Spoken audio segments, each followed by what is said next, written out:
سيدنا وسندنا وحبيبنا ومولانا محمدا عبده ورسوله أرسله الله تعالى إلى كافة الناس بشيرا ونذيرا وداعيا إلى الله بإذنه وسراجا منيرا.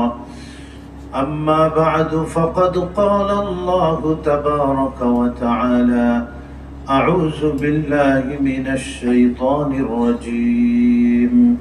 بسم الله الرحمن الرحيم. ظهر الفساد في البر والبحر بما كسبت أيدي الناس ليذيقهم بعض الذي عملوا لعلهم يرجعون. وعن علي بن أبي طالب رضي الله تعالى عنه أنه قال: قال رسول الله صلى الله عليه وسلم: إذا فعلت أمتي 15 خصلة حل بها البلاء. قيل: وما هي يا رسول الله؟ قال: إذا كان الفيء دولا والأمانة مغنما والزكاة مغرما وأطاع الرجل زوجته وعق أمه وبر صديقه وجفا أباه وارتفعت الأصوات في المساجد وكان زعيم القوم أرذلهم وأكرم الرجل مخافة شره وشربت الخمور ولبس الحرير واتخذت القيان والمعازف ولعن آخر هذه الأمة أولها فليرتقبوا عند ذلك ريحا حمراء أو خسفا أو مسخا أو قذفا وآيات تتابع كنظام بال قطع سلكه. رواه الترمذي. أو كما قال رسول الله صلى الله عليه وسلم: صدق الله مولانا العظيم وصدق رسوله النبي الكريم ونحن على ذلك من الشاهدين والشاكرين والحمد لله رب العالمين. اللهم صل على محمد وعلى آل محمد كما صليت على إبراهيم وعلى آل إبراهيم إنك حميد مجيد. اللهم بارك على محمد وعلى آل محمد كما باركت على إبراهيم وعلى آل إبراهيم إنك حميد مجيد.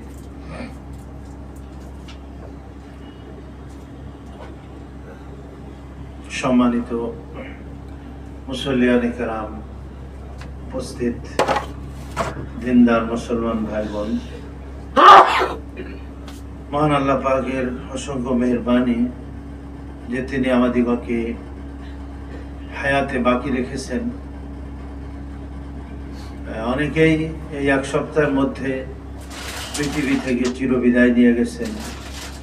বিশেষ করে দুদিন আগে মর্মান্তিক সড়ক দুর্ঘটনায় একই পরিবারের 7 জন লোক, নোয়াখালী লক্ষ্মীপুর, তারা সে লোকটা থাকে তো ওমানে থাকে। তাকে রিসিভ করার জন্য তার স্ত্রী, তার মেয়ে, তার মা, পরিবারের প্রায় সকল সদস্যই এয়ারপোর্টে আসছে। ফেরার পথে তাদের এক আনন্দ ঘন মুহূর্তে বিষাদে মুহূর্তের মধ্যে বিষাদে পরিণত হলো এবং ওই লোকটা বাঁচছে আর কি। আর বাকি মহিলা এবং শিশু যারা ছিল সবাই গাড়ি অ্যাক্সিডেন্ট করে মারা গেছে, তারা সবাই। তো দেখেন, মানুষের মৃত্যু, মানুষের আনন্দ, দুঃখ, বেদনা, মৃত্যু, জীবন, এগুলি সবই ক্ষণস্থায়ী পৃথিবীতে। আর পৃথিবীর সবকিছুই ক্ষণস্থায়ী। এখনই আমি আনন্দিত, একটু 1-2 সেকেন্ড পরেই দেখা যাবে যে আমি বিশাল দুঃখের সাগরে হাবুডুবু খাচ্ছে, এক মুসিবতের মধ্যে আমি পড়ে গিয়েছি। তো আল্লাহ তাআলা রহম করেন যে তিনি আমাদেরকে আমাদের অনেকেই আল্লাহ পাক অনেকের থেকেই ভালো রাখেন। এই জন্য সর্ব অবস্থায় মহান আল্লাহর শুকুর করতে হবে, যে হালাতে আল্লাহ রাখেন না কেন। এর থেকেও তো খারাপ অবস্থায় আল্লাহ রাখতে পারতেন আমাকে। এই কথাটা তো চিন্তা করা দরকার, যে আল্লাহ পাক আমাকে যে হালাতে রাখছেন সেটা যদি আমি অভিযোগ করি বা আমি না শুকুর গুজারি করি, তাহলে এটা আমার জন্য আসলে ঠিক না। কারণ আমার থেকেও তো অনেক মানুষ খারাপ অবস্থায় আছে, সেগুলি দেখা আমাদের কর্তব্য। এই জন্য আল্লাহ পাক আমাদেরকে যে হালাতে রেখেছেন, আলহামদুলিল্লাহ, যে তিনি আমাদের সর্বোপরি জুমার নামাজে আসার তৌফিক দান করেছেন এবং আল্লাহর যত তার প্রদত্ত নিয়ামতের শুকরগুজারি করব বা আল্লাহর কৃতজ্ঞতা প্রকাশ করব এবং আল্লাহর আনুগত্য স্বীকার করে নিব, আল্লাহর বন্দেগী করব, ততই আল্লাহ আমাদের তার এই নিয়ামতকে বৃদ্ধি করে দেবেন। কিন্তু আল্লাহর নিয়ামত পেয়ে যদি আমরা অকৃতজ্ঞ হই এবং আল্লাহর হুকুম আহকাম পালন করতে আমরা গাফিলাতি করি, বা আল্লাহর নিয়ামতের নাশুকর গুজারি করি, তাহলে আল্লাহ আমাদের উপরে অত্যন্ত অসন্তুষ্ট হবেন এবং আমাদের জন্য কঠিন শাস্তি রয়ে গেছে। যাক, আমি গত সপ্তাহে এই হাদিসটা পাঠ করেছিলাম। এটা একটা লম্বা হাদিস, তিরমিজি শরীফে বর্ণিত হয়েছে, হযরত আলী রাদিয়াল্লাহু তাআলা আনহু থেকে বর্ণিত। নবীজি আলাইহিস সালাম, হযরত আলী রাদিয়াল্লাহু আনহু বলেন যে রাসূল করিম আলাইহিস সালাম ইরশাদ ফরমান যে 15টা বদ আমল বা বদ অভ্যাস বা গুনাহের কাজ যখন আমার উম্মতের মধ্যে চলে আসবে, তখন তারা বিভিন্ন মুসিবতের মধ্যে গ্রেফতার হয়ে যাবে। তারা হাল্লা বিহাল বালা, তাদের উপরে বালা মুসিবত একটার পর একটা আসতে থাকবে। এবং লাস্টে সেটা গণনা করার পরে নবীজি আলাইহিস সালাম বলছেন, ফালইয়ারতাকিবু ইনদা যালিকা রিহান হামরা, সেই সময় তারা যেন অপেক্ষা করে অগ্নিবায়ু প্রবাহিত হবে, লু প্রবাহিত হবে, আগুনে পড়ে যাবে, আও খাসফান, মাটিতে ধসে যাবে, আও মাসখান, অথবা আকৃতি পরিবর্তন হয়ে যাবে। বাহ্যিক পরিবর্তন না হলেও ভিতরে পরিবর্তন হয়ে যায়। অনেক সময় মানুষের আকৃতি, কিন্তু দেখা যায় তার আমল, তার আখলাক, তার আচার আচরণ হিংস্র প্রাণীর মতো হয়ে যায়। তার মানে বাহ্যিকভাবে সে হয়তো মানুষ আছে, কিন্তু তার ভিতরটা প্রাণীর মতো হয়ে গেছে, হিংস্র, এরকম মানুষ আর নাই, সে মানবিকতা নাই তার মধ্যে। তো নবীজি বলেন এই রকমের তার বিকৃত হবে, মানুষ বিকৃত হয়ে যাবে। আও কাযফান বলছেন, কাযফান শব্দের অর্থ হলো আসমান থেকে পাথর বর্ষণ হওয়া, পাথর হোক, বড় বড় শিলাবৃষ্টি হোক, অন্য কোনো হোক, অন্য কোনো মুসিবত হোক, সেটা আসতে থাকবে। এবং শুধু এগুলি না, ওয়া আয়াতিন তুতাবিউ কানিজামি বালিন কুতিয়া সিলকুহু, এবং একটার পর একটা বালা মুসিবত এমন ভাবে আসবে যেমন কোনো মালা তার সুতা ছিঁড়ে গেলে পুঁথিগুলি বা দানাগুলি যেরকমের একটার পর একটা ঝরে পড়তে থাকে, ঠিক তেমনি এই অবস্থা হবে। তো গত সপ্তাহে বলা হয়েছিল যে একটা হলো যে মানুষ, সাধারণ মানুষের যে হক, যেখানে এগুলি ব্যক্তিগতভাবে আত্মসাৎ করা হবে। সাধারণ মানুষের হক না দিয়ে সেটাকে মুষ্টিমেয় কিছু লোক সেটাকে আত্মসাৎ করবে, 1 নম্বর। আর আমাদের সমাজে এগুলি আমরা অহরহ দেখতেছি। আর 2 নম্বর বলা হয়েছে, নবীজি বলছেন ওয়াল আমানাতু মাগনাবান, আমানত খেয়ানত করা হবে। আমানতের মালকে মানুষ গনিমতের মালের মতো মনে করবে, যত পারো এটা লুফে নাও। তো এখানে শুধু মালই না, সবকিছু এখানে বোঝানো হয়েছে, যেটা আমরা গত সপ্তাহে আলোচনা করেছিলাম। মানুষের জীবন, আমাদের জীবন, এটাও একটা আমানত। আল্লাহ পাক এই জীবন আমাদের কাছে আমানত দিয়েছেন, এটাকে যথাযথভাবে এই জীবনকে পরিচালনা করতে হবে, আল্লাহর সন্তুষ্টি, আল্লাহর রেজামন্দি। এই জন্য একটা হাদিস তো আমি প্রায় বলে থাকি ইগতানিম খামসান ক্বাবলা খামসিন। নবীজি ইরশাদ করেছেন যে তোমরা পাঁচটি বস্তুর পূর্বে গনিমত মনে করো, মানে মহাসম্পদ মনে করো। হায়াতাকা ক্বাবলা মাউতিকা, তোমার হায়াতকে, জীবনকে মৃত্যুর পূর্বে তুমি অত্যন্ত গনিমত মনে করো। হায়াত ফুরাই গেলে, মারা গেলে তখন কি আর কোনো সুযোগ থাকবে আমাদের নেক কাজ করার? থাকবে না। এই জন্য নবীজি বলেন যে হায়াতাকা ক্বাবলা মাউতিকা, মৃত্যুর পূর্বে তুমি তোমার জীবনকে অত্যন্ত দামি মনে করো, মূল্যবান, মহামূল্যবান সম্পদ মনে করো। আর দ্বিতীয় নম্বরে নবীজি বলছেন শাবাবাকা ক্বাবলা হারামিকা। যদিও এটা হায়াতের মধ্যে, কিন্তু গুরুত্বপূর্ণ অংশ যেহেতু মানুষের জীবনের, যৌবন কালকে বার্ধক্যের পূর্বে তুমি এটাকে কদর করো, মূল্যায়ন করো। যৌবন কালে যারা ইবাদত বন্দেগী করবে, শাবুন নাশআ ফি ইবাদাতিল্লাহ, যে সৌভাগ্যবান 7 প্রকারের মানুষ যাদেরকে আল্লাহ ভয়াবহ সেই কিয়ামতের পরিস্থিতির মধ্যে আল্লাহ পাক তাদেরকে তার রহমতের ছায়া, আরশের ছায়া প্রদান করবেন। তার মধ্যে অন্যতম হলো যে ওই মানুষটি যে তার যৌবন কালকে আল্লাহর ইবাদতের মধ্য দিয়ে, আল্লাহর গোলামির মধ্য দিয়ে অতিবাহিত করেছে। যাদের বার্ধক্য চলে আসছে তাদের তো আর ওই সুযোগ নেই, কিন্তু যাদের এখনো যৌবন আছে তাদের কিন্তু এই সুযোগ আছে। যৌবনের উচ্ছৃঙ্খলতা থেকে নিজেকে বিরত রেখে শৃঙ্খলার, শরিয়াত ও ইসলামের যে বাউন্ডারি দিয়ে দিয়েছেন আল্লাহ তাবারক ওয়া তাআলা, তার মধ্যে নিজের যৌবনকে পরিচালনা করা। তো যে ব্যক্তি এরকম এটা করবে, আল্লাহ তাকে আরশের নিচেই ছায়া প্রদান করবেন। 3 নম্বর বলছেন নবীজি ওয়া সিহহাতাকা ক্বাবলা সাকামিকা, তোমার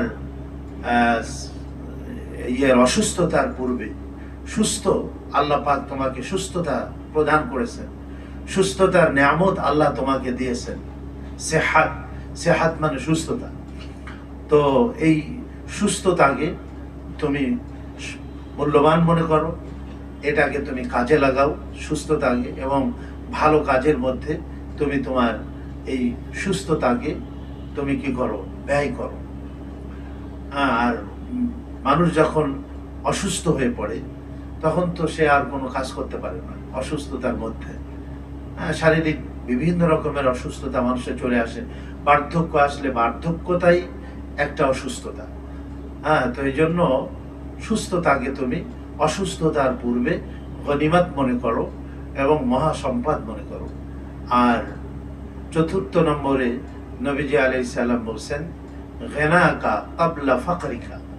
আল্লাহ পাক যদি কাউকে, গিনা মানে শব্দের অর্থ হলো যে আপনার সচ্ছলতা, কাউকে যদি আল্লাহ তাআলা সচ্ছলতা প্রদান করেন, এটাকেও তার কদর করা উচিত।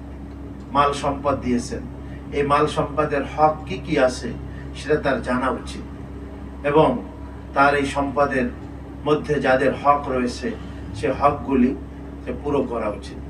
ইসলামের হক রয়েছে, ইসলামের প্রতিষ্ঠান, মসজিদ, মাদ্রাসা, এগুলির হক রয়েছে। আপন আত্মীয় স্বজন, তাদের হক রয়েছে।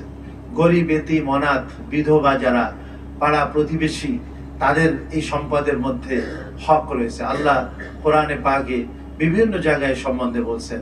এক আয়াতে বলছেন ওয়াফি আমওয়ালিহিম হাক্কুল লিসসাইলি ওয়াল মাহরুম, নিশ্চয়ই তোমাদের মালের মধ্যে, সম্পদের মধ্যে আমি রেখে দিয়েছি সাইল, ভিক্ষুক যারা, তাদের, ওয়াল মাহরুম মানে বঞ্চিত, বঞ্চিত মানুষের অধিকার তোমাদের সম্পদের মধ্যে আমি রেখে দিয়েছি। তো এটা পুরা করতে হবে। তো গিনাকা ক্বাবলা ফাকরিকা, দারিদ্রতা আসার পূর্বেই তুমি সচ্ছলতাকে গনিমত মনে করো। আর 5 নম্বরে নবীজি বলছেন ফারাগাকা ক্বাবলা শুগলিকা, যে তোমার ফারেক থাকা, ফারেক মানে কি? অবসর থাকা, ঝামেলা মুক্ত থাকা। তুমি এখন ঝামেলা মুক্ত আছো, 2 দিন পরে ঝামেলা যুক্ত হয়ে যাবে, ঝামেলার মধ্যে তুমি পড়ে যাবে। তখন তুমি দেখবা যে নামাজ পড়ারও ফুরসত না থাকতে পারে, তোমার মসজিদে আসারও হয়তো তোমার ফুরসত না হবে না। এরকমের এক পেরেশানির মধ্যে তুমি ঝামেলার মধ্যে পড়ে যাবে। এই জন্য নবীজি বলেন ফারা আগাকা কাবলা শুগলিকা, যে তোমার এই ঝামেলা আসার পূর্বেই তুমি এই যে ফারেগ আসো বা ঝামেলা মুক্ত আসো, এই ঝামেলা মুক্ত থাকাটাকে তুমি গনিমত মনে করো, সম্পদ মনে করো। আল্লাহ পাক আমাদের সবাইকে তৌফিক দান করেন। তো আমাদের জীবন একটা আল্লাহ পাকের দেওয়া আমানত। আমাদের শরীর এটা আল্লাহ পাকের দেওয়া একটা আমানত। শরীরের অঙ্গ প্রত্যঙ্গগুলো আমরা চিন্তা করি, ব্রেন একটু সমস্যা হয়ে গেলে তার জিন্দেগি বরবাদ, ম্যাড হয়ে যায় মানুষ। ভিতরে তার একটা চিড়ে গেল, স্ট্রোক করলো, ব্যাস তার জীবন শেষ। হ্যাঁ, তার এই চোখ আল্লাহ পাক কত বড় নেয়ামত দিয়েছেন, মহামূল্যবান সম্পদ আল্লাহ পাক দিয়েছেন, এটা আমানত স্বরূপ দিয়েছেন। আল্লাহর কালাম দেখি আমি, হ্যাঁ, আল্লাহর কুদরতকে দেখি। আসমানের দিকে দেখো, তোমরা উটের দিকে দেখো, তার মধ্যে কি গুণ আমি রেখে দিয়েছি। পাহাড়ের দিকে দেখো, এই পাহাড় কত বিশাল করে আমি সৃষ্টি করেছি। তুমি কি অহংকার করে পাহাড় থেকেও আরো উপরে উঠে চলে যাবে? পারবে তুমি? ইন্নাকা লান তাখরিকাল আরদা ওয়া লান তাবলুগাল জিবালা তুলা। তুমি জমিন ছিদ্র করে নিচেই চলে যেতে পারবে না। অহংকার করতেছো, জমিনের উপরে দর্প ভাবে তুমি চলো, আর তুমি ওই পাহাড়ের মতো ওরকম উঁচু হয়ে যেতে তুমি পারবে না। তো আল্লাহ তাআলা তার এই সৃষ্টি কুলের মধ্য থেকে বিভিন্ন জিনিসকে আমাদের সামনে তুলে ধরে যেন তার থেকে আমরা শিক্ষা গ্রহণ করতে পারি, আল্লাহ আমাদের শিক্ষা দেওয়ার চেষ্টা করেছেন। এই জন্য আমাদের এই চোখ দিয়ে আল্লাহর এই মহা কুদরতকে দেখে তার থেকে আমাদের শিক্ষা গ্রহণ করতে হয়। এই চোখের দৃষ্টি পৃথিবীর কোনো ডাক্তার দিতে পারবে না, পৃথিবীর কোনো বৈজ্ঞানিক দিতে পারবে না, কোনো সায়েন্টিস্ট সে আপনার দৃষ্টি দিতে পারবে না। এই দৃষ্টি কে দিয়েছেন বলেন? আল্লাহ দিয়েছেন। এটা বিশাল নেয়ামত মনে করতে হবে এবং এটা আমানত মনে করতে হবে। আমি যে কথা বলতেছি, আমার এই বাক শক্তি কে দিয়েছেন? আল্লাহ দিয়েছেন। বাক শক্তি যদি রুদ্ধ করে দেন আল্লাহ তাআলা, তাহলে পৃথিবীর কারোর ক্ষমতা নেই এই বাক শক্তিকে ফিরিয়ে দেওয়ার। হ্যাঁ, বাক শক্তি বলে অনেকেই স্ট্রোক করছে, এখন আর সে কথা বলতে পারে না। হ্যাঁ, যাই ইশারায় বলে, কথা বলার চেষ্টা করে, মনের বেদনা বা মনের অবস্থা প্রকাশ করার সে চেষ্টা করে, কিন্তু বলতে পারতেছে না।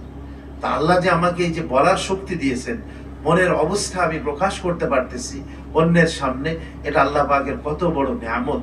তাহলে এই জবান এটা মেশিন, এটাতে আমি গীবাত করি, খেয়ানত করতেছি, এটাতে আমি মিথ্যা কথা বলি, খেয়ানত করতেছি, মিথ্যা সাক্ষ্য দিতেছি একজনের বিরুদ্ধে। এই জবান দিয়ে একজনের সাথে প্রতারণামূলক আমি কথাবার্তা বলতেছি, তাহলে আমি জবান দ্বারা কি করতেছি? খেয়ানত করতেছি।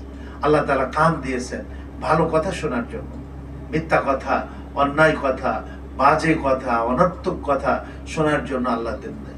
ঠিক এরকম শরীরের প্রত্যেকটা অঙ্গ প্রত্যঙ্গ নিয়ে যদি আমরা চিন্তা করি যে আল্লাহ পাক কত বড় নিয়ামত আমাদেরকে দিয়েছেন, তাহলে এই গোটা শরীর আমাদের আল্লাহর পক্ষ থেকে এটা কি বলেন? আল্লাহর নিয়ামত এবং আমানত, দুটোই নিয়ামত এবং আমানত। হ্যাঁ, এই জন্য যে অঙ্গ আল্লাহ যে জন্য দিয়েছেন সেটাকে সেই কাজেই ব্যবহার করা উচিত আমাদের। এরকম গত সপ্তাহে এটা বলা হয়েছিল যে আল্লাহ তাআলা আমাকে কোনো পদে বা কোনো পোস্ট আল্লাহ পাক প্রদান করেছেন, সেটার যথাযথ আমি এই যে দেশের প্রধানমন্ত্রী হলাম, আমি এমপি হলাম, আমি চেয়ারম্যান হলাম, আমার উচিত কি কাজ করা? আমার এই পোস্ট এবং পদ আমার কাছে আমানত। এই আমানতকে আমি রক্ষা করতেছি কিনা, যে উদ্দেশ্যে আমাকে দেয়া হয়েছে সেই কাজ আমি করতেছি কিনা, নাকি আমি এখানে খেয়ানত করতেছি। এজন্য এক হাদিসে আসছে, ইজা উসিদাল আমরু ইলা গায়রি আহলিহি, যখন বড় বড় পদ আর পোস্ট অনুপযুক্ত ব্যক্তিকে অর্পণ করা হবে, তো জেনে রাখো কিয়ামত খুবই নিকটে চলে আসছে। কিয়ামত খুবই নিকটে চলে আসছে। জেনে রাখো পিতা মাতার যখন অবাধ্য হবে সন্তান, মায়ের অবাধ্য হবে সন্তান, হাদিসে জিবরাইলে একেবারে শেষে কয়েকটা কিয়ামতের আলামত সম্বন্ধে জিজ্ঞাসা করছেন হযরত জিবরাইল আমিন। তখন নবীজি আলাইহিস সালাম কয়েকটা কথা বললেন, আর উনি প্রত্যেকটার উপরেই উনি সমর্থন জানালেন, হ্যাঁ আপনি ঠিকই বলেছেন। হযরত জিবরাইল আমিন ছিলেন। হ্যাঁ, তার মধ্যে উনি প্রথম বলছেন আনতালিদাল আমাতু রাব্বাতাহা, দেখবে যে দাসী তার মুনিবকে জন্ম দিবে, দাসী তার মুনিবকে জন্ম দিবে। এর অর্থ কি? অর্থাৎ মায়ের পেটে যে সন্তান জন্মগ্রহণ করবে, মায়ের জন্য কেমন যেন সেই সন্তান মুনিব হয়ে যাবে আর মা দাসী হয়ে যাবে, এই রকমের অবস্থা হবে। অর্থাৎ মুনিব যেমন তার দাসীর সাথে আচরণ করে, মায়ের সাথে তার ওই গর্ভের সন্তান ওই রকমের আপনার আচরণ করবে। এই জন্য নবীজি এখানে বলছেন আনতালিদাল আমাতু রাব্বাতাহা, দাসী তার মুনিবকে জন্ম দেবে, এই অবস্থা হবে। তারপরে বলছেন ওয়া আনতারাল হুফাতাল উরাতাল আলাতা রিআআন নাসি ইয়াতাতাওয়ালুনা ফিল বুনিয়ান, দেখবে যে যাদের পরনে কাপড় ছিল না, বিবস্ত্র, পরনের কাপড় ছিল না, পায়ের জুতা ছিল না, হুফাতাল উরাতা আল আলাতা, এবং যারা ছায়েল, ভিক্ষুক, এই ধরনের মানুষ, ইয়াতাতাওয়ালুনা ফিল বুনিয়ান, তারা বিল্ডিং নির্মাণ করার ব্যাপারে একে অপরের সাথে প্রতিযোগিতা করবে। বিল্ডিং নির্মাণ করার ব্যাপারে তারা প্রতিযোগিতা করে বিল্ডিং নির্মাণ করবে, এরকমের অবস্থা চলে আসবে। তারপরে আরো কয়েকটা সেখানে আছে। তো এইভাবে আপনার কোনো পোস্ট অথবা কোনো পদ, এটার অপব্যবহার করা, এটা আমানতের কি করা? খেয়ানত করা। তো 2 নম্বরে নবীজি বলছেন যে ওয়াল আমানাতু মাগনামান, যখন এই পরিস্থিতি হবে সমাজের বা কোনো দেশের বা মানুষের যে আমানতের খেয়ানত করা হবে, তখন এই অবস্থা, বিপদ আপদ, বালা মুসিবত একটার পর একটা আসবে। 3 নম্বরে বলছেন ওয়াজ-যাকাতু মাগরামান, যাকাত এটা আল্লাহ ফরজ করে দিয়েছেন। শরীরের যাকাত নামাজ আদায় করা, মালের যাকাত এর 40 ভাগের 1 ভাগ 2.5% এইটা গরিবকে, যারা যাকাতের হকদার আছে তাদের মধ্যে নিজে খুঁজে খুঁজে বাহির করে তাদের দিয়ে আসা। ওই অতটুকুনের মধ্যে 2.5%-এর মধ্যে আমার কি নাই? কোনো হক নাই, কিন্তু আমার কোনো অধিকার নাই, এটা অন্যের। এই জন্য আল্লাহ কোরআনে এ সম্বন্ধে যেখানে নামাজের কথা বলছেন আকিমুস সালাহ, সাথে সাথে ওয়া আতুজ যাকাহ বলেছেন। আল্লাযীনা ইউকিমুনাস সালাহ, যারা নামাজ কায়েম করে, ওয়া মিম্মা রাযাকনাহুম ইউনফিকুন, এবং আমি যা তাদেরকে প্রদান করেছি তার থেকে, সম্পদ যা দিয়েছি তার থেকে তারা আমার রাহে খরচ করে। গরিব, মিসকিন, ফকির তাদের জন্য খরচ করে, দ্বীন ইসলামের জন্য তারা কি করে? খরচ করে। তো এটা আমাদেরকে আল্লাহ কোরআনে বলছেন ওয়াল্লাযীনা ইয়াকনিজুনা আয-যাহাবা ওয়াল ফিদ্দাতা ওয়া লা ইউনফিকুনাহা ফি সাবিলিল্লাহ ফাবাশশিরহুম বিআযাবিন আলীম, যারা শুধু সঞ্চয় করে, খরচ করে না, স্বর্ণ চাঁদি, টাকা পয়সা এটাই স্বর্ণ চাঁদি, শুধু জমা করে, ওয়া লা ইউনফিকুনাহা ফি সাবিলিল্লাহ, আল্লাহর রাস্তায় তারা খরচ করে না। আল্লাহ কি বলছেন? ফাবাশশিরহুম, হে নবী আপনি তাদেরকে সুসংবাদ দেন। শব্দটা সুসংবাদ আসছে, তার মানে আল্লাহ পাক একটু উপহাস করছেন তাদের ব্যাপারে, তাদেরকে একটু ভালো খবর দেন। কি ভালো খবর? আযাব, কঠিন শাস্তির সুসংবাদ তাদেরকে দেন। ইয়াউমা ইউহমা আলাইহা, যেদিন তাদের এই সম্পদগুলিকে বানানো হবে, ফি নারি, দগ্ধ করা হবে জাহান্নামের আগুনে, এবং দগ্ধ করে সেটাকে তাদের কপালে, তাদের পাজরে এবং তাদের পিঠে দাগ দেওয়া হবে, এবং বলা হবে হাদা মা কানাসতুম লিআনফুসিকুম, তোমরা যা নিজেদের জন্য জমা করেছিলে তার স্বাদ গ্রহণ করো। কত মজা দেখো তোমরা। কাজেই নবীজি আরেক হাদিসে বলছেন মান আতাহুল্লাহু মালান, আল্লাহ যাকে মাল সম্পদ দিয়েছেন, ফালাম ইউআদ্দি যাকাতাহু, সে যদি ওই মাল সম্পদের যাকাত ঠিক মতো আদায় না করে, মুসিরা লাহু মালুহু শুজাআন আকরাআ লাহু যাবিবাতান ইউতাওয়াকুহু ইয়াউমাল কিয়ামা, বিশাল ওয়াজাগার এবং সাপ আকার ধারণ করবে এই সম্পদ, যার থেকে যাকাত প্রদান করা হয় নাই। এবং নবীজি বলেন অত্যন্ত বিষধর হবে, যার দুইটা বড় চোয়াল হবে এবং সেটাকে তার গলার মধ্যে পেঁচিয়ে দেওয়া হবে শরীরের মধ্যে। সুম্মা ইয়াখুযু বিল হাযামাতাইহি, ওই দুই চোয়াল দিয়ে সে কি করবে, ওকে কামড়িয়ে ধরবে ওকে, এবং সে বলবে সুম্মা ইয়াকুলু আনা মালুকা ওয়া আনা কানজুকা, আমি তোমার সম্পদ, আমি তোমার সঞ্চিত ধন। এই সাপ বলতে থাকবে। তাহলে কি পরিস্থিতি হবে? নবীজি বলেন এই যাকাত দেওয়াকে মানুষ জরিমানার মতো মনে করে। আল্লাহর হক, আল্লাহর বিধান, ফরজ, এটাকে আদায় করতে যাবে না। ওই কারুনের মতো হিসাব করবে। সে বলল যে এটা তো আমি নিজের ক্যাপাসিটি বা নিজের জ্ঞান বুদ্ধি দিয়ে আমি কামাই করেছি। ইন্নামা উতীতুহু আলা ইলমিন মিন ইনদি, মানে আমার জ্ঞান বুদ্ধি দিয়ে আমি এটা কামাই করেছি। আসলে নিজের জ্ঞান বুদ্ধি, আল্লাহর যদি রহমত শামিলে হাল না থাকে, তাহলে আমরা কেউ মাল কামাই করতে পারবো বলেন? পাশাপাশি দোকানদার, একজনেরটা চলতেছে না আর একজনেরটা চলতেছে। আল্লাহ পাক কাস্টমারের দিলে এই কথা দিয়ে দিয়েছে, তুমি ওই দোকানে যাও, পাঠাই দিয়েছে আল্লাহ তাআলা।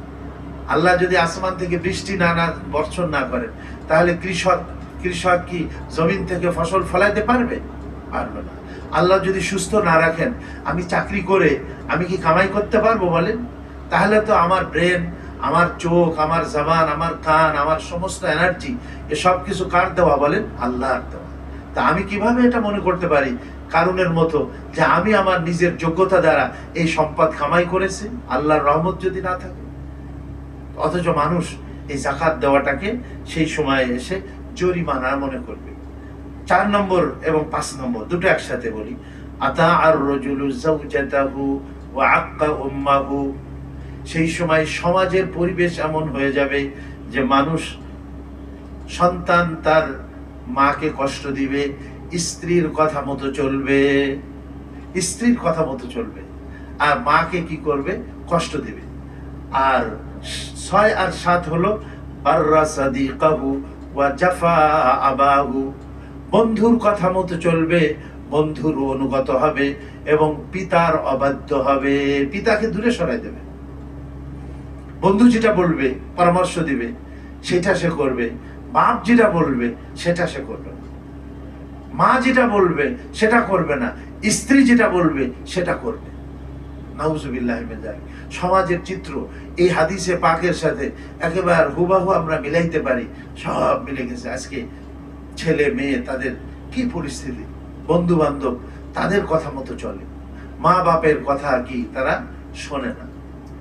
আমি এর আগেও বলছি যে আমাদের বুজুর্গরা, ওনারা কোরআন হাদিস থেকে 14টা হক পিতা এবং মাতার, এটা ওনারা বর্ণনা করেছেন। এই হকগুলি আমি আদায় করতেছি কিনা? জীবদ্দশাতে 7টা, জীবদ্দশাতে মা বাবা যখন বেঁচে থাকে তখন 7টা, আর মা বাবা যখন মারা যায় তখন হলো 7টা। এই 14টা হক আছে।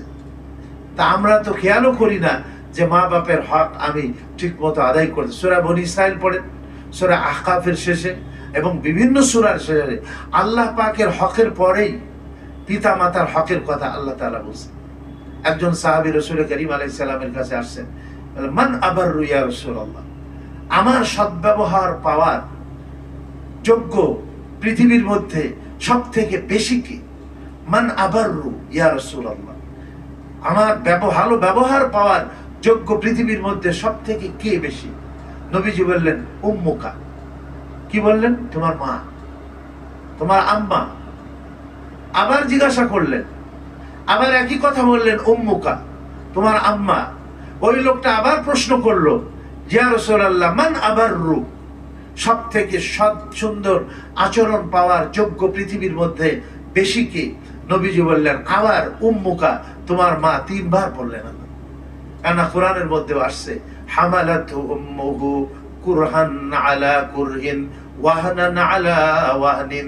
দেখো তোমার আম্মা তোমাকে 10 মাস পর্যন্ত নিজের গর্ভে ধারণ করে কত কষ্ট করেছেন, প্রসবের সময় তিনি কত কষ্ট করেছেন, এবং তোমাকে লালন পালন করার সময়, দুধ পান করানোর সময় 2 বছর পর্যন্ত তোমার আম্মা জান কি করেছেন? কত কষ্ট করেছেন। 3 বার নবীজি আলাইহিস সালাম এই কথাটা বললেন উম্মুকা। তারপরে এই তিনটা কাজের ব্যাপারে তো আসলে বাপ শরীক থাকে না। আমরা হয়তো সন্তানের লালন পালন বা সন্তানের জন্য টাকা পয়সা ব্যয় করা, তার অন্যান্য সরঞ্জামাদি জোগাড় করা, এই ব্যাপারে বাপের কি থাকে অবদান। কিন্তু মায়ের এই যে তিনটা অবদানের কথা বলা হয়েছে কোরআনে পাকের মধ্যে, যে পেটের মধ্যে বহন করা, তারপর হলো প্রসব, তারপর হলো গিয়ে 2 বছর দুধ পান করানো, এর মধ্যে তো পুরুষরা কি না শরীক না, পিতা শরীক না এর মধ্যে। এজন্য 3 বার নবীজি মায়ের কথা বলে তারপরের বারে বলছেন আবুকা, হ্যাঁ তারপরে হলো তোমার পিতা। এজন্য আল্লাহ কোরআনে পাকে বিভিন্ন জায়গায় বলছেন যে দেখো সব থেকে বেশি খেয়াল রাখো তোমার সৃষ্টিকর্তা আল্লাহর, কাজা রাব্বুকা আল্লাহ তা'বুদু ইল্লা ইয়াহু, আল্লাহ ছাড়া তুমি কারোর ইবাদত করবে না, একমাত্র আল্লাহর ইবাদত তুমি করবে, আল্লাহর গোলামি এবং আল্লাহর দাসত্ব স্বীকার করবে। এই যে সামনে যদি ইলেকশন হয় আমাদের দেশে, তখন আমাদের কি চিন্তা করা উচিত না যে এই সময় আল্লাহ কি বলেছেন আমাকে, আল্লাহর কি হক রয়েছে এখানে? একজন মানুষকে আমি নির্বাচন করব, একজন মানুষকে আমি ভোট দিব, সেখানে অবশ্যই আমাকে চিন্তা করতে হবে কেন সে যত কাজ করবে আমি তাকে নির্বাচন করলাম, আমি তাকে ভোট দিলাম। হ্যাঁ, ভোট দিলে এখন যত অন্যায় কাজ, যত পাপ কাজ সবই তো আমরা যারা সমর্থন করছি তাদের উপরে আসবে। দুর্নীতিবাজ, সন্ত্রাসী, এ ধরনের লোকজনকে আপনি আপনার দলের কারণে যদি ভোট দেন, তাহলে তো এটা আল্লাহর কাছে আপনার জবাবদিহি করতে হবে। ভোট এটাও একটা আমানত, সমর্থন এটাও একটা আমানত, যে এই লোকটাকে আমি সার্টিফাই করলাম যে হ্যাঁ এই লোকটা ঠিক আছে। অথচ সে আমার সমর্থন বা আমার যে ভোট এর যদি যোগ্য না হয়, তাহলে তো তার দায় দায়িত্ব পুরাটাই আমার উপরে বর্তাবে। কাজে এখানে তো চিন্তা করতে হবে যে আমি এখানে খেয়ানত করলাম কিনা। তো আল্লাহ বলছেন যে আল্লাহর গোলামি 1 নম্বর, তারপরে বলছেন ওয়ান কি লা তা'বুদা রাব্বুকা আল্লা তা'বুদু ইল্লা ইয়া ওয়া বিল ওয়ালিদাইনি ইহসানা, পিতামাতার সাথে ইহসানের মুআমালা করো, সুন্দর ব্যবহার করো। আমি এর আগে ওই ঘটনা শোনাইছি, 3 জন মানুষ সে মৃত্যু কূপের মধ্যে ছিল, তার মধ্যে একজন তার পিতামাতার খেদমতের জন্য সারা রাত দাঁড়িয়ে রয়েছে তাদের খানা হাতে করে। যদি ঘুম থেকে জাগায় তাদের কষ্ট হবে, আর যদি তাদের খাওয়ানোর পূর্বে আমি আমার স্ত্রী সন্তানকে খাদ্য খাবার দিই যা বাহিরের থেকে এনেছি, তাহলে তো আমার জীবনের একটা আমল কাজ যেটা সেটা ব্রেক হয়ে গেল, ভঙ্গ হয়ে গেল।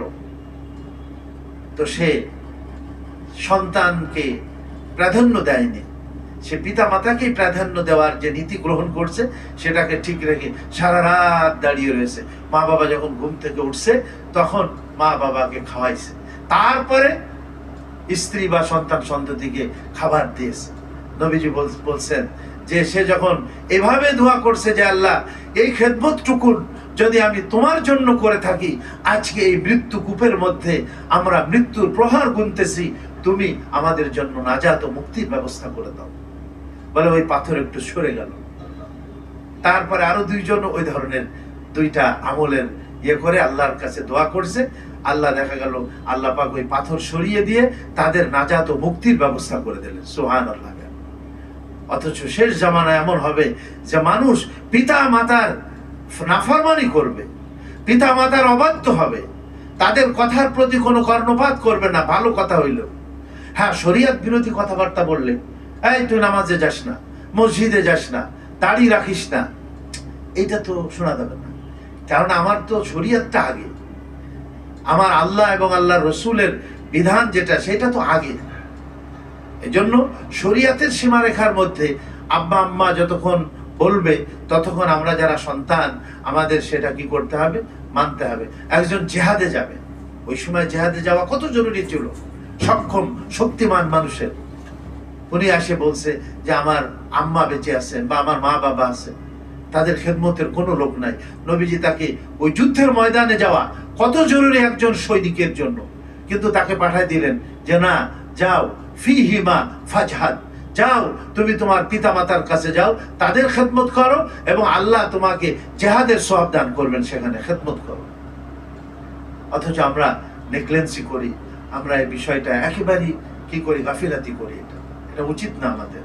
রব্বির হামহুমা কামা রব্বায়ানি সগীরা, মৃত্যুর পরেও দোয়া করতে হবে। জীবদ্দশাতে মা বাবার জন্য তো দোয়া সব সময় আমরা করব, আবার যখন মৃত্যুবরণ করবে তখন দোয়ায় মাগফিরাত, মাগফিরাতের জন্য দোয়া করো। আজমত, মহাব্বত, ইতাআত, খেদমত, এই যে তুমি তাদের সম্মান করো, ইতাআত কথা মেনে চলো, খেদমত করো, ফিকরে রাহাত, তাদেরকে আরামের তুমি ফিকির করো। হ্যাঁ, গাহ গাহ উনকি জিয়ারত মুলাকাত, তাদের সঙ্গে জিয়ারত করো, সাক্ষাৎ করো, দূরে থাকলে মাঝে মধ্যে যাও। মৃত্যুর পরেও এরকম তাদের ওসিয়াতগুলি মেনে চলো, যেটা দিন ইসলামের অনুকূলে সেটা মেনে চলো। তাদের ঋণগুলি তুমি পরিশোধ করো। আল্লাহর ঋণ থাকলে, নামাজ রেখে গেলে, হজ রেখে গেলে, সেগুলো সাধ্যমতো আদায় করার তুমি চেষ্টা করো। তানফিজে জায়েজ ওসিয়াত, আদায় দায়ন ও আমানত, তাদের আমানত যদি কারো রেখে যায় সেটা পুরা করার চেষ্টা করো। এবং তাদের বন্ধু বান্ধব, আত্মীয় স্বজন যা, তাদের খেদমত করো, মা বাপের মতো তাদের খেদমত করো। গাহ গাহ উনকি কবর কি জিয়ারত, কখনো কখনো গিয়ে তাদের কবরের জিয়ারত করো। বাড়িতে যাও, যে কবরের পাশে দাঁড়িয়ে একটু দোয়া করো আল্লাহর কাছে, চোখের পানি ছেড়ে দিয়ে, যে তারা কত কষ্ট করছে। আজকে আমিও তো পিতা মাতা হব বা হয়ে গেছি, আমারও তো একদিন ওই কবরে যেতে হবে। আমার ছেলে পেলেরা কি করবে? আমি যদি পিতা মাতার জন্য কবর জিয়ারতে করি, দোয়া করি, তাদের খেদমত করি, তাহলে দেখবেন যে আমার সন্তান সন্ততিরা আমার বৃদ্ধকালে অথবা আমার মৃত্যুর পরে তারাও আমার খেদমত করবে, অথবা আমার কবর কি করবে, তারাও জিয়ারত করবে। কামা তুদিনু তুদানু, আরবিতে একটা প্রবাদ আছে, যেমন তুমি করবে তোমার জন্য ওরকম করা হবে। মহান আল্লাহ আমাদের সবাইকে তৌফিক দান করে। এক সময় হয়ে গেছে, তো আল্লাহ যেন আমাদের এই বিপদ আপদ থেকে, আমরা রাস্তাঘাটে চলি সেইখানে নিজের সাবধানতা অবলম্বন করতে হবে। তারপরেও আপাত বিপদ তো চলে আসে, এই জন্য নিজের নিরাপত্তা নিজে গ্রহণ করতে হবে। আর যদি বিপদ আপদ চলে আসে সেখানে ধৈর্য ধারণ করতে হবে। আল্লাহ আমাদের সবাইকে তৌফিক দান করেন। ওয়া আখিরু দাওয়ানা আলহামদুলিল্লাহ রাব্বিল আলামিন। সুন্নাত যাদের বাকি আছে 4 রাকাত ক্বাবলাল জুমআ যায়।